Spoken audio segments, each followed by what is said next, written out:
Hello everybody and welcome back to On Point HQ, and just a short from the desk update into what I've been up to this week.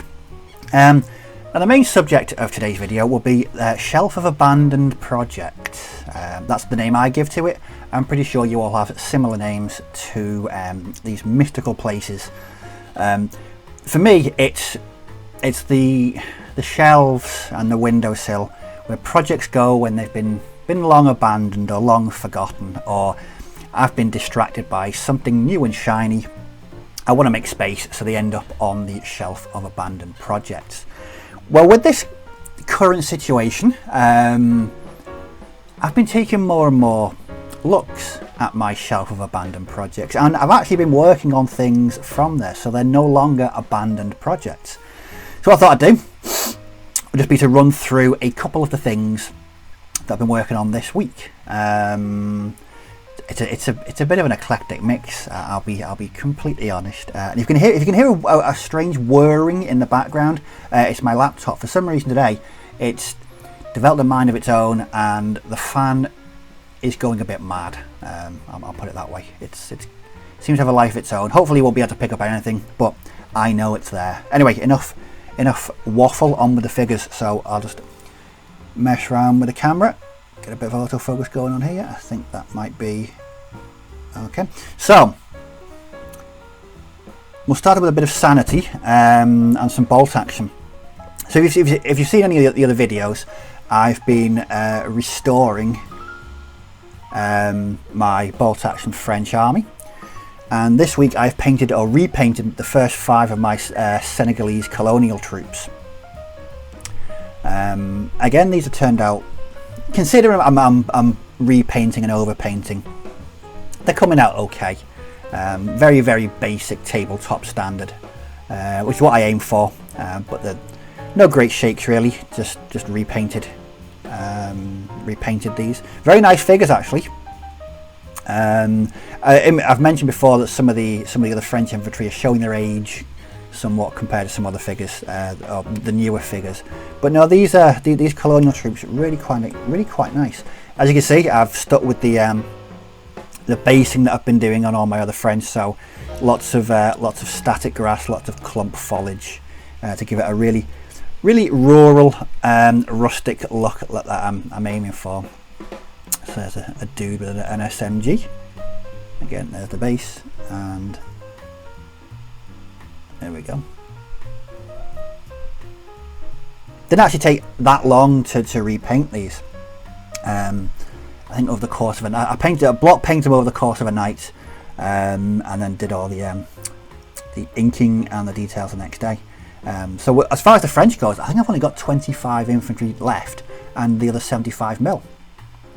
So yeah, quite close. So on to things I've picked up off my shelf. Imperial Assault. A game by Fantasy Flight Games.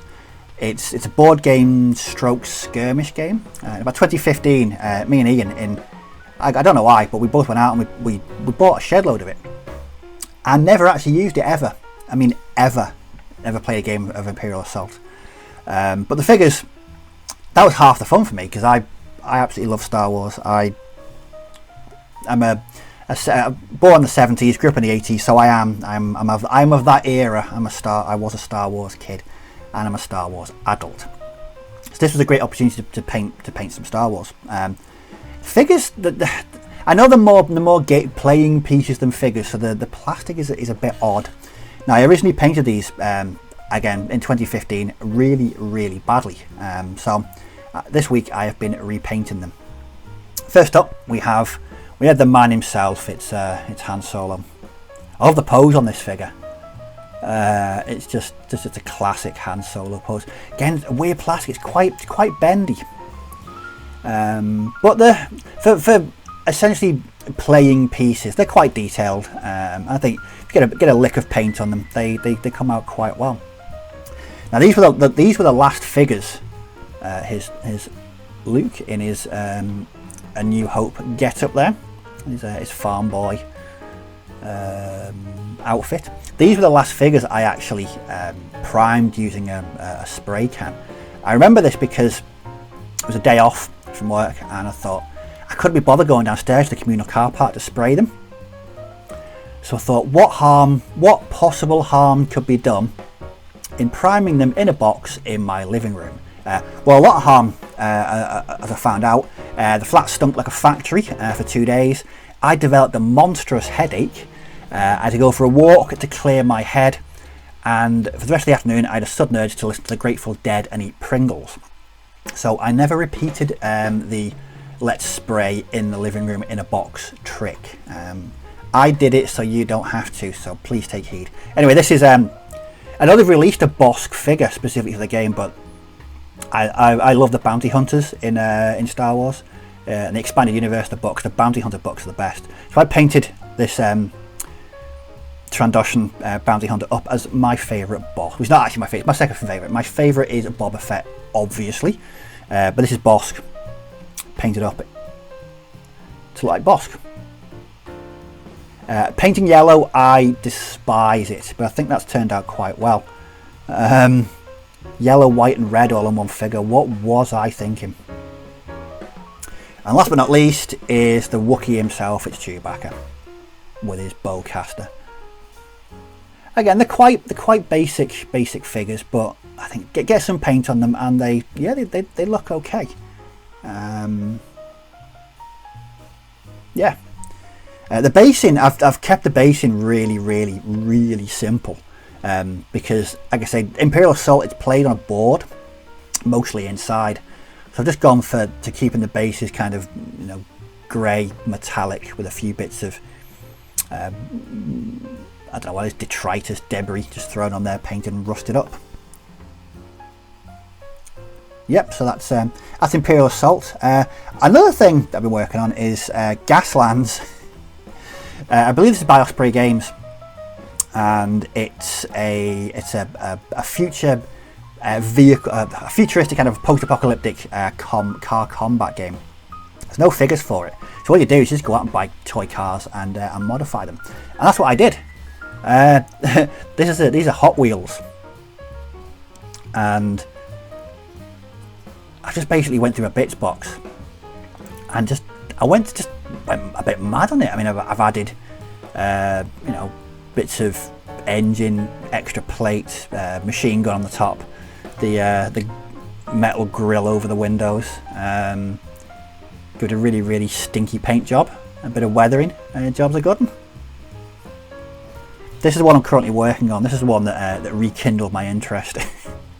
Again, it's just a Hot Wheels car with all kinds of stuff. I think that might be from a Warlord Games tank. I'm not quite sure. I think it is actually. That's a lightning claw from a Grey Knight Terminator, I think. And machine guns, more grill. So this is the middle being painted. What I like about this is you don't have to pay any attention. It's post-apocalyptic car combat. These aren't going to be in pristine condition, so yeah, not too bad. I think once these are done, I'm going to go and get some more when we can go outside to shops and buy things. But that's what I'm currently working on. As far as Gaslands go, it's actually a lot of fun doing this. You just buy some Hot Wheels cars or any toy car of this scale, get your bits boxes out and see what fits. But yeah, I'm really looking forward to getting that completed. And one other thing that I've been working on is, yeah,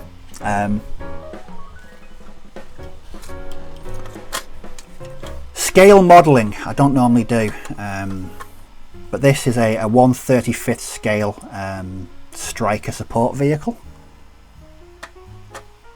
made by Trumpeter. Very detailed, as you can see. So the launchers there, all the back on there is photo etched brass, which has to be bent into shape. So as you can tell, I'm doing this very slowly, and that's where I'm up to with that. Again, a big change, and then the back of that. So I think what this is doing, it's getting everyone, well, certainly getting me to look at the projects that I haven't looked at in ages. But that's where I'm up to. So I just thought I'd do a very brief update from the desk. Star Wars, Gaslands and Bolt Action, and a Trumpeter 135th scale striker. I'm certainly enjoying myself. Well, I hope you enjoyed the video. If you've got any comments or questions, just leave them down below and I'll certainly respond to all comments and questions as usual. But as always, stay safe in these times. Thanks for watching. May your dice roll well, and I'll catch you all in the next video. So bye bye for now.